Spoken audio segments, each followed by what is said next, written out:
Ya está grabando.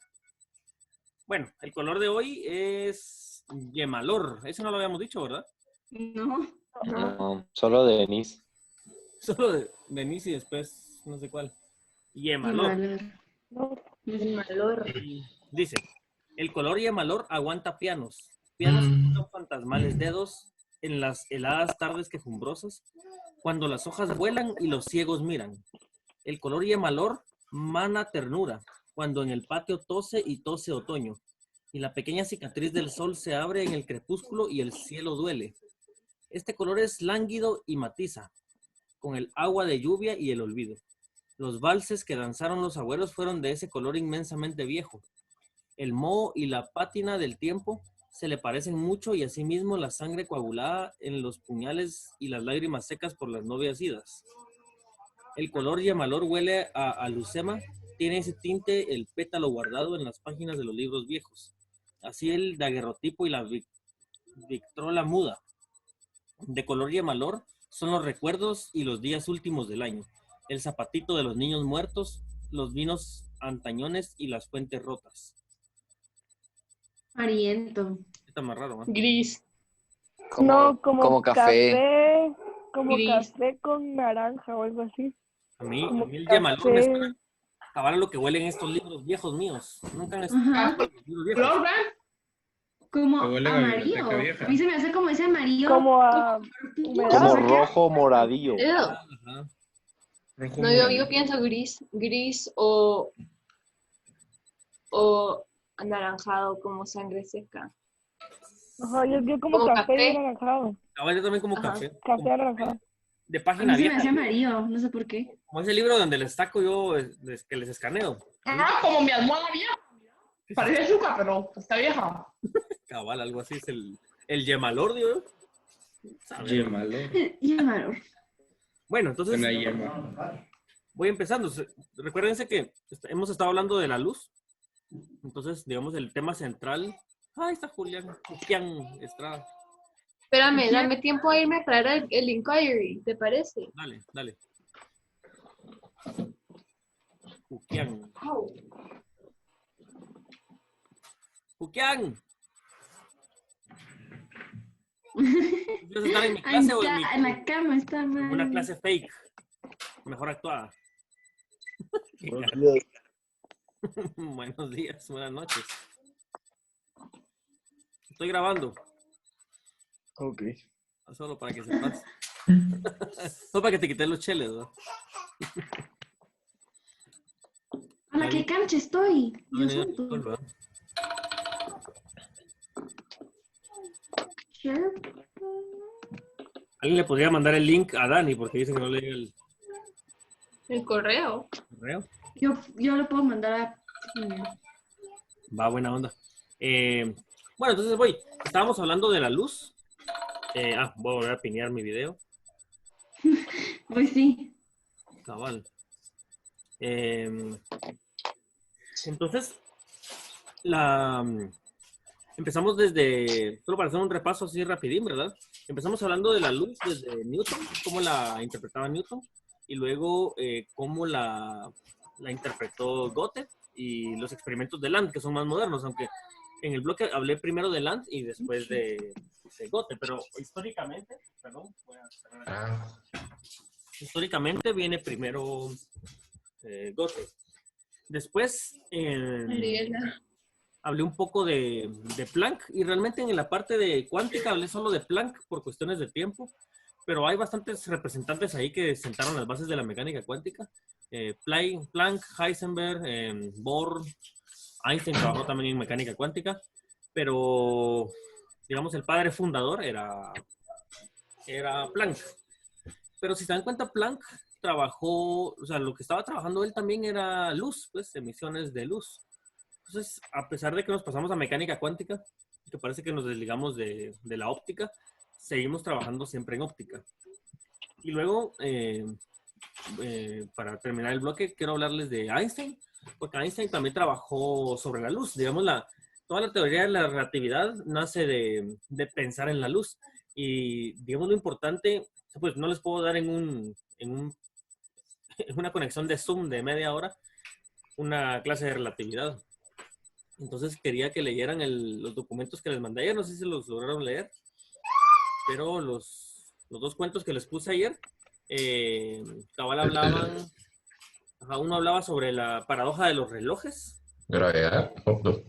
de las naves que hacen viajes de una estrella a otra, y de cómo la nave que viaja más, o sea, la nave que viaja hacia la estrella y regresa, para ella transcurren solo 6 años. 6 años creo que eran, ¿verdad? Y para la nave que se queda Mientras que en la estacionada, Tierra transcurre 10.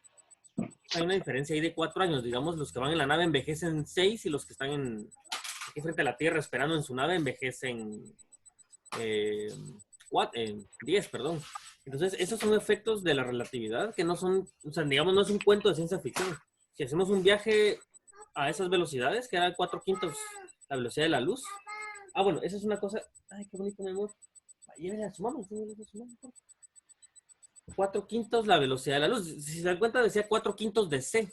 Lo que no les expliqué antes era que c es la velocidad de la luz, que son 300,000 kilómetros por segundo. Para que se hagan una idea, en un segundo la luz viaja 300,000 kilómetros. Para que tengan una idea de la magnitud de cuántos son 300,000 kilómetros. 300,000 kilómetros son casi 8 vueltas a la Tierra. Entonces, si pudiéramos hacer que la luz le dé vueltas a la Tierra, si que pudiera girar, en vez de solo tirar un luzazo y que se vaya, le daría 8 vueltas a la Tierra en un segundo. Aproximadamente 8, creo que eran 7:30 o 8:30, no me recuerdo. Digamos 8. Son 8, chefe. 8 por ahí, ¿verdad? Entonces, a esa velocidad camina la luz. Si yo tiro un luzazo de aquí al Sol, o mejor dicho, un luzazo que salga del Sol, viene aquí en 8 minutos. También, o sea, a pesar de que es bien rápido, el tamaño en el universo, los tamaños a nivel de universo son gigantes. Entonces, al final es rapidísima, pero para el tamaño de la Tierra, ¿verdad? Para la velocidad a la que nos movemos nosotros. Pero, digamos, la velocidad es esa, 300,000 kilómetros por segundo. Entonces, la velocidad de la luz siempre se define, permítanme. Necesito.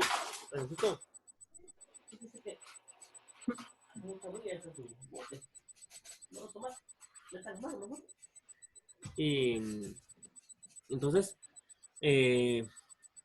había un dilema, digamos, en la época de Einstein, y era cómo se propagaba la luz, porque Maxwell se llamaba el físico. Maxwell, voy a escribir acá. Maxwell había propuesto las leyes, perdón, que rigen el electromagnetismo, cómo se comporta una onda electromagnética, ¿verdad? Aquellas que se mueve así la eléctrica y aquí la magnética. Entonces, ya sabían que la luz se propagaba como onda, que también lo vimos en el bloque, y sabían que la onda además era una onda electromagnética, ¿verdad? Está acoplada una onda eléctrica con una magnética, que la luz era de la misma tipo de ondas que las ondas de radio y los rayos X. Todo eso ya se sabía en la época de Einstein. El dilema era, ¿cómo hago yo para mover una onda si no estoy en un medio físico? Parece un montón de palabras raras, pero no es tan complicado lo que estoy hablando. Digamos, si yo tengo un estanque, voy a dibujar un poco de agua.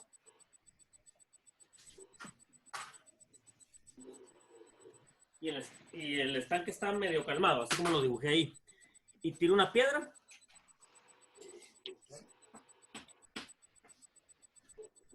Cuando la piedra caiga, ¿qué va a hacer la piedra en el momento en que toque el agua?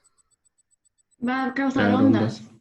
Va a causar ondas, pero ¿por qué se causan ondas? Es la pregunta. ¿Por qué la piedra no solo entra? O sea, ¿por qué la piedra no solo entra en el agua y se va de largo? O sea, te diría que por las físicas de un fluido, pero...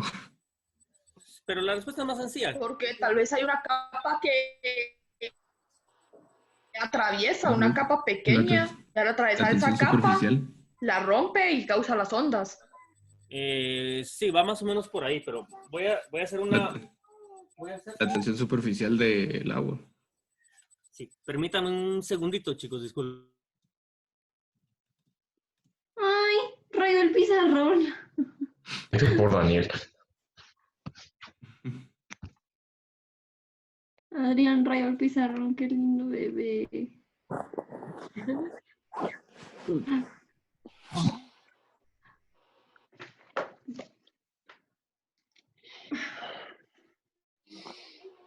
Perdón.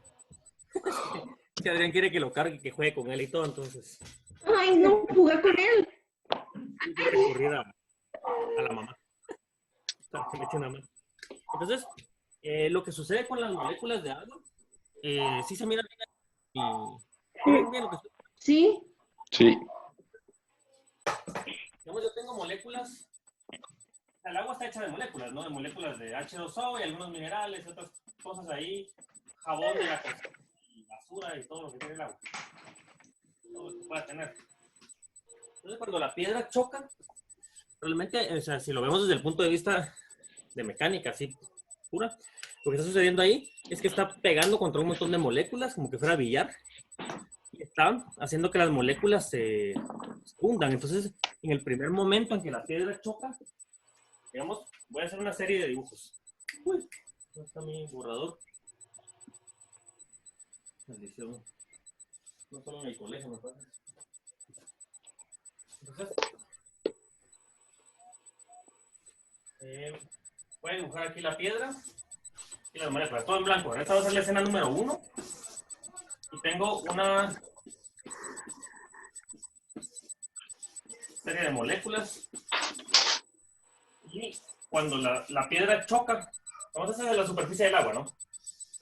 Cuando la piedra choca con la superficie, va a empujar todas las moléculas hacia abajo. Digamos, si yo fuera a tomar una instantánea del primer momento en el que choca, todas las moléculas solo se hunden. Solo se genera como una pequeña depresión donde la piedra choca. Pero por supuesto las uniones entre las moléculas en un fluido no son tan fuertes como en un sólido. Si esto fuera un sólido, la piedra se mata ahí y deja un medio hoyo, ¿no? Si esto fuera un campo de arena, digamos. Quedaría hundido el campo de arena. Pero como esto es un fluido y el fluido se caracteriza por tener poca fuerza entre molécula y molécula, las moléculas pueden romper sus uniones moleculares, irse rompiendo y dejar que la piedra entre, ¿no? Que es la gracia del fluido. Pero si yo me voy a nivel, si hago una aplicación de esto, de las moléculas tienen uniones entre ellas, que se llaman, esas uniones supongo que las tuvieron que haber visto en química en algún bloque, se llaman uniones de Van der Waals. No sé si las vieron con Ana Isabel. Escribe así. Bien, yo creo que sí las vieron. Yo no me acuerdo de ese nombre, solo me acuerdo de Van der Woodsen. Yo también creo que sí lo vi. Yo creo que sí lo vi. Sí, yo también creo que lo vimos. Sí. Yo me acuerdo solo de Van der Woodsen. Las moléculas, así cuando son débiles, se llaman uniones de Van der Waals y se pueden romper con facilidad. Pero hay un momento en el que las uniones, esas fuerzas que unen molécula con molécula, o sea, por un pequeño instante, en un fluido, cuando cae la piedra, en un estanque, en un fluido, lo que sea, las uniones todavía hacen su luchita ahí, las pobrecitas, por mantenerse unidas, antes de que la piedra las rompa. Entonces, cuando generan esa depresión, sin haberse roto, esa depresión va a aguantar lo más que pueda hasta que la piedra pase y rompa. Y cuando haya pasado y roto, va a generar esto. Esta es la escena 2 y la escena 3 sería la siguiente. Van a romperse las uniones moleculares. Voy a dibujar.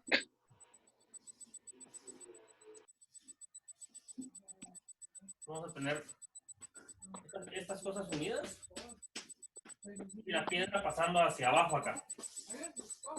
Esta es la piedra que va a entrar y aquí rompe, pero dejó una depresión. Cuando la piedra haya pasado, estas moléculas van a volver a llenar este espacio vacío. En ciencia se le llama eso horror vacui, horror al vacío. La naturaleza no deja agujeros de vacío nunca. O sea, no queda así el agua y ahí queda un espacio vacío nunca. O sea, donde queda un espacio vacío se vuelve a llenar con agua. Entonces, cuando eso suceda, va a hacer esto. O sea, voy a dibujar esta última escena acá, con las moléculas de agua de la parte de hasta arriba. Solo voy a dibujar la superficie del agua, con sus uniones moleculares aquí. Y podemos ver las uniones moleculares como que son una banda de elástico, una banda de hule. Entonces, cuando esta cosa regrese acá, va a generar lo siguiente. Esa va a ser la primera escena del regresón y la segunda escena de la regresada va a ser cuando esta se va a levantar. Pero eso no, o sea, no es instantáneo, no puede volver a regresar a la misma situación de forma instantánea. No hay cosas instantáneas en la naturaleza. Entonces va a regresar la primera y las segundas van a quedar en la misma situación. Aquí. Va a quedar así. Y luego, en una tercera escena, va a quedar esto. Esta va a lograr levantar, pero recuerden que estos son como elásticos.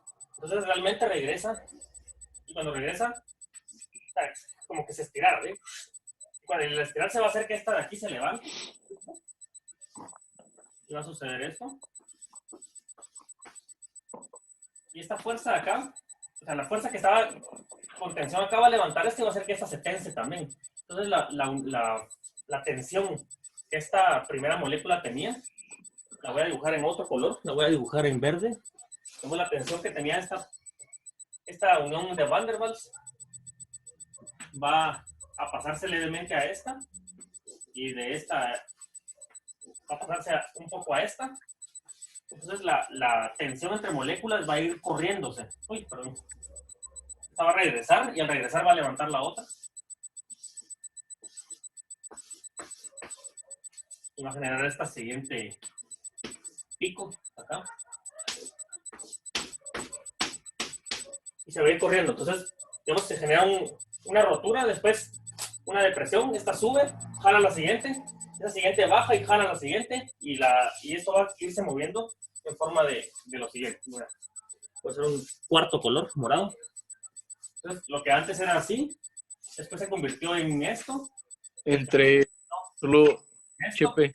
no, en esto, y que en la siguiente escena se va a convertir en esto. Entonces, el pico va corriéndose. Primero se genera un hoyo, después se genera un pico, y el pico va corriéndose. Pero lo que se corre realmente es o sea, no se corren las moléculas en sí. Las moléculas siempre están en el mismo espacio. Lo único que hacen las moléculas es esto. Entonces, Un rebote. Dime. Un rebote. Un rebote, ajá. Entonces, las moléculas, cuando se mueve el agua, la onda de agua, no se mueven las moléculas hacia allá. Lo que hacen las moléculas solo es subir y bajar, así como una ola de estadio, así, ¿verdad? Lo que están transmitiendo es energía.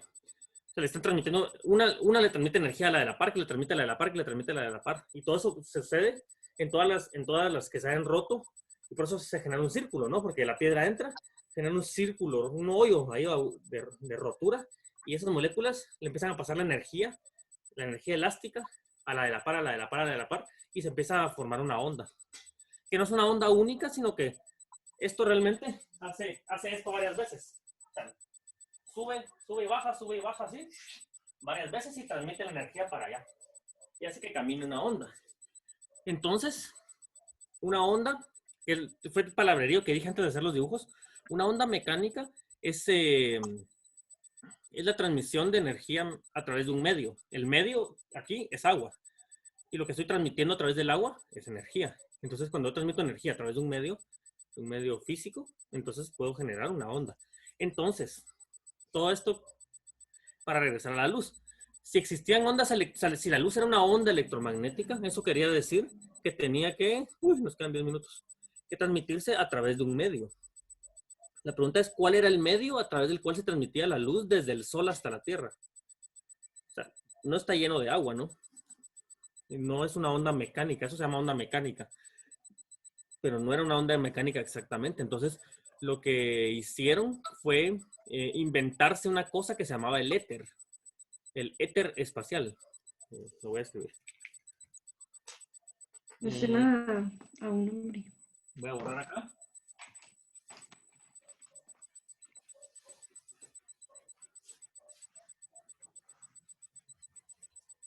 Y empezaron propusieron que existía esto que se llamaba éter. Y a través del éter se movían las ondas. Este era el medio para que se movieran ondas. Voy a poner medio para ondas electromagnéticas. Entonces, el medio para mover ondas electromagnéticas era el éter. La cosa es que nadie había podido medir nunca el éter, y era una cosa que se inventaron para poder explicar O sea, si las ondas, o sea, si las luces son ondas y las ondas se tienen que mover en un medio, ese medio tiene que existir. No lo conocemos, pero le vamos a poner un nombre y le pusieron ese nombre. Entonces, se enfrascaron durante generaciones los físicos en buscar el éter. Hacer millones de experimentos para tratar de detectar el éter. Y a la vez tratar de detectar a qué velocidad se movía la luz en el éter. Y el punto... Jesús. Ay, permítame. Llévele esto a su mamá, mire. Dígale, llévele esto a su mamá. Ese, va, llévele este grande. A su mamá. Perdón. Entonces... Qué lindo. Es que él quiere dar clase conmigo. Si no lo encontrás un día, yo me lo robé. Qué lindo. Entonces, el punto es que, o sea, el punto, digamos, importante del que quería hablar del éter en esta primera sesión es el siguiente. El éter es un medio, debería ser un medio a través del cual se mueve la luz. La luz es la cosa que más viaja en el universo. Digamos, las cosas, las estrellas, las galaxias están fijas y lo que viaja es la información a través de la luz que nos viene desde las galaxias, ¿no? Desde las estrellas. Entonces, si existiera un éter que fuera como un medio y ese éter estuviera quieto, esa sería como la perspectiva de Dios, le llamaban los físicos. O sea, el punto de vista de Dios tendría que ser el éter espacial. O sea, digamos, el suelo desde el cual está sentado algún creador o que tenga algo que ver con la creación del universo, no precisamente con un creador tampoco, ¿verdad? Y ese sería como el plano inicial en el cual todo surgió. Entonces, podríamos medir velocidades sobre el éter espacial. Por ejemplo, si el éter espacial fuera un campo, como esto. Una de las cosas que se quería determinar era si en ese campo el Sol estaba quieto con respecto al éter, digamos, estaba el éter y el Sol ahí quieto, quería decir que, por ejemplo, las estrellas podrían estar fijas con respecto al éter. Lo cual no hacía mucho sentido porque se veía que las galaxias tenían formas de espirales y nuestro Sol está en una galaxia, ¿no? Entonces, si el Sol está metido en una galaxia,